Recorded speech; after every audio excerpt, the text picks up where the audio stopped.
and didn't live up to the hype. It was a close game. It was a close game. The Bucs paying their only visit to New England, likely the only time in the Tom Brady era that this matchup happens in Foxboro. And that was the subplot. The game itself was a subplot. It was all about the apple pie for your soul, Tom Brady versus Bill Belichick, the main event, the game on the undercard. And if you didn't watch, maybe you missed it. Maybe you had something else going on. All the hype, all the drama, the build-up, the commotion.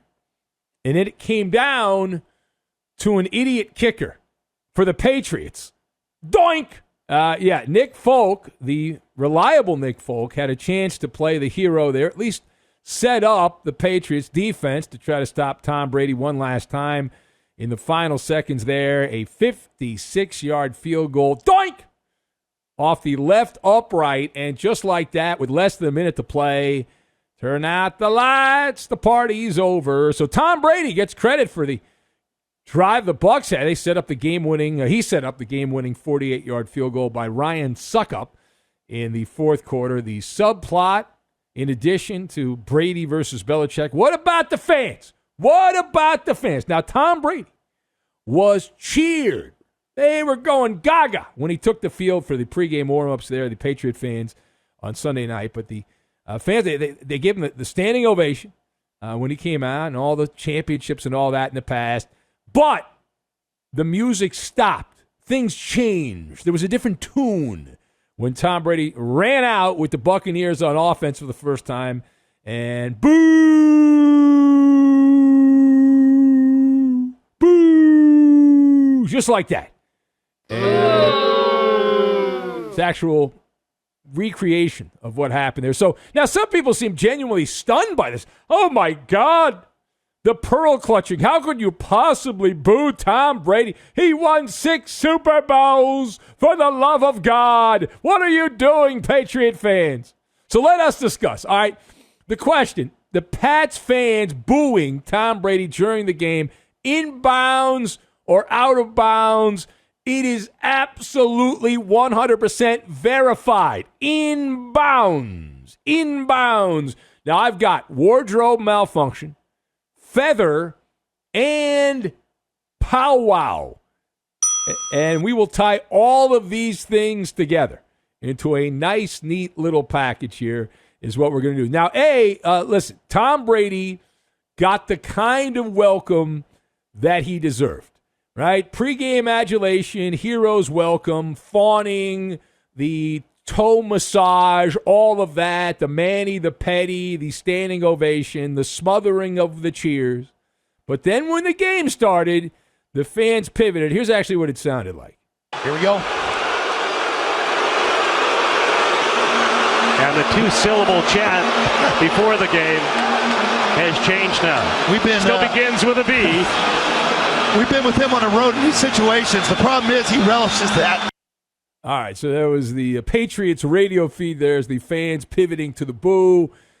Brady, he was suffering from a wardrobe malfunction in this situation. And even after winning a Super Bowl in that uniform, you look at Tom Brady with that helmet and that jersey. It must have been because of the Patriot uniform. And you're like, wait a minute, there's a glitch. What happened here? Well, he's wearing the wrong laundry. And sure enough, Brady was the enemy of the people once the game started. And I thought the fans nailed it. I mean, I wouldn't have expected constant cheering. You're not in St. Louis or a town where they do that. And I thought it was a good job. Rabid, loyal, invested, diehard fandom. Not blind sheep. Now, there's a lot of fanboys who are going to drool all over Tom Brady. But on this night, when the game started, there's generations of Patriot fans directly related to Tom Brady. When I started doing this job, and we've been syndicated in Boston on different stations over the years, but I remember when I first started here, the Patriots this was before the Tom Brady era, and most of the guys in Boston who were calling the show wanted to talk about the Giants or the Jets. They were not Patriot fans, because why would you be? The Patriots were a joke. And now there's generation after generation that are loyal to the Patriots as a direct result of the last 20 years, as you might imagine. Now, part B of this, as for the game itself, As for the outcome of the game, Tom Brady, let's call it like it is here, he was not particularly good.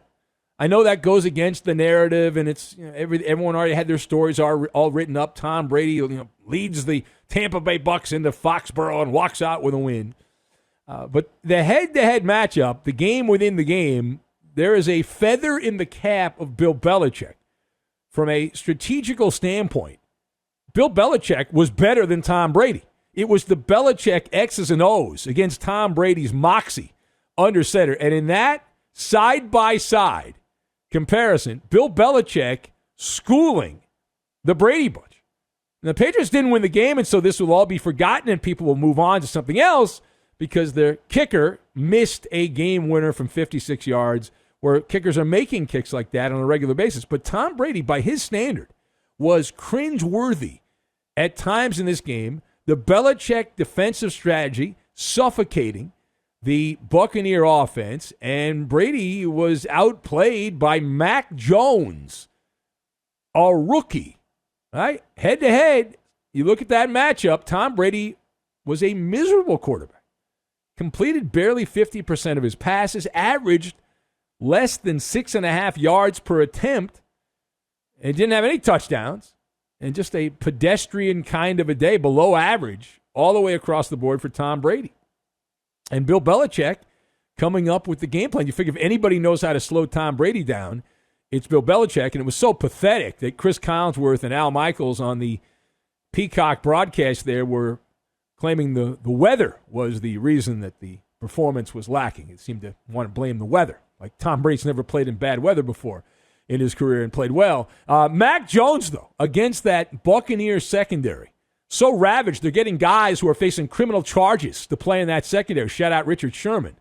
And Mac Jones completed 77% of his passes. Now, he was not amazing, but he was closer to average than Tom Brady. Mac Jones averaged 6.9 yards per attempt.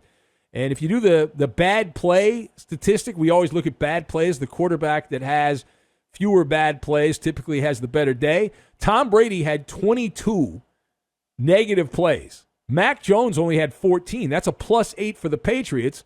Shoulda, coulda, woulda, won the game, but their kicker doinks what would have been the game-winning kick if had he made it, and the Patriot defense would have held. But the negative plays, interceptions, incompletions, sacks, and fumbles, Brady had 22 of them.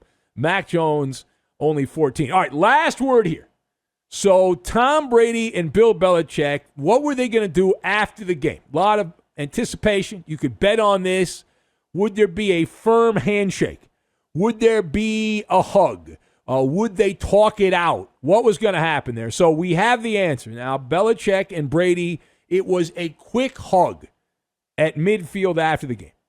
Now, Belichick, very brief. He also gave a pat on the shoulder, right on the shoulder pad there. It lasted less than a second. So in the blink of an eye, it was over. And then away from the cameras, so we are told here, they had a much longer powwow. We are informed that Bill Belichick crossed enemy lines and was in the Buccaneer locker room for at least 20 minutes, if not longer, and privately meeting with Tom Brady away from the media, banned from locker rooms this year except for state-sponsored media. And so they were hanging out there, allegedly. And as a result, Tom Brady was late for his post-game news conference. We assume they were not going over recipes. What are you making? What kind of candied apples are you making for Halloween? What's your Thanksgiving recipe? No, I don't think they were doing that. So now we can expect endless chatter and speculation. What were they talking about? Right. Seth Wickersham already is contacting his publishers like, hey, forget it, it's better to be feared. I got another book. Talk It Out, Tommy. We can call it that. Right? Plotting Brady's return to Foxboro. Belichick, did he apologize? Did they let bygones be bygones? Inquiring minds would like to know. Get to the bottom of it. All right, anyway, let's get to the bottom of it right now. Let's hear from the key participants in this. We'll start with Bill Belichick. You'll hear the question and the answer on going head-to-head with his old quarterback, Tom Brady. You coached Tom Brady in practice for 20 years, but this is the first time you went ahead against him in a game. What was the experience like going? We went against Tom Brady every day in practice defensively. So it's not like we've never seen Tom Brady before. Was the experience of coaching against him in a game any different? Yeah, they're a good football team. He's a great quarterback. I think that's all goes without saying. Yeah, take that. See, every day in practice, you and your dumb questions. Every day they go against Tom Brady in practice. All right, here is Bill Belichick, who is asked about his quarterback, Mac Jones, and I believe by Belichick standards, he will say nice things about Mac Jones, but let's find out. Here we go. Let's go to the audio tape. Just your thoughts on Mac Jones today, showing a lot of poise as a rookie back there. What are your thoughts on his performance today? We'll go look at the film. I thought our team played competitively, and Mac's certainly part of that. We can all play better and all learn from some of the things we could have done better. But Mac fought hard and made a lot of plays for us.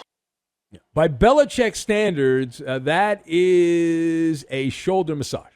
That is a shoulder massage. All right, now how about the winning side, the Buccaneer locker room? And here is Tom Brady talking about possibility of coming back again.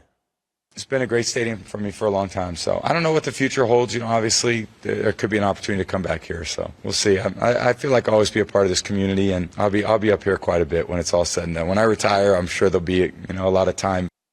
Yeah, that is the proper time to kiss Tom Brady's tuchus when he comes back and he gets one of those ugly red jackets, and then they can celebrate Tom and have Tom Brady Day, give away bobbleheads and fat heads and this head and that head. All right, here's more from Tom Brady. This is, again, supposedly after he met with Belichick in the locker room, according to those that were standing outside the Buccaneer locker room. Belichick went in to enemy territory, but here is Tom Brady commenting about how he and Bill Belichick got along.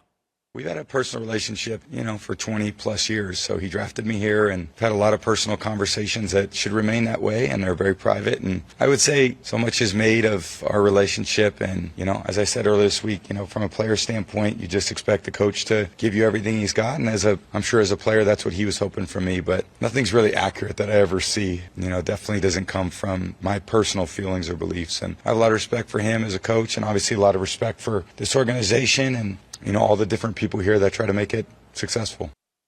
All right, so what I took away from that soundbite from Tom Brady is him trashing Alex Guerrero and his father, because a lot of those stories about Tom Brady and Bill Belichick came from the inner circle of Tom Brady. Right? His old man, his pops, trashing Belichick and the Patriots. Alex Guerrero saying that Belichick treated Brady like a child still, like he was a rookie as a veteran. So by Tom Brady saying that the things that he sees, he doesn't see a lot of truth in it, he's actually slamming the people that are closest to him, the people most invested in Tom Brady, the people that are right around him. Alex Guerrero's been riding his coattails for how many years?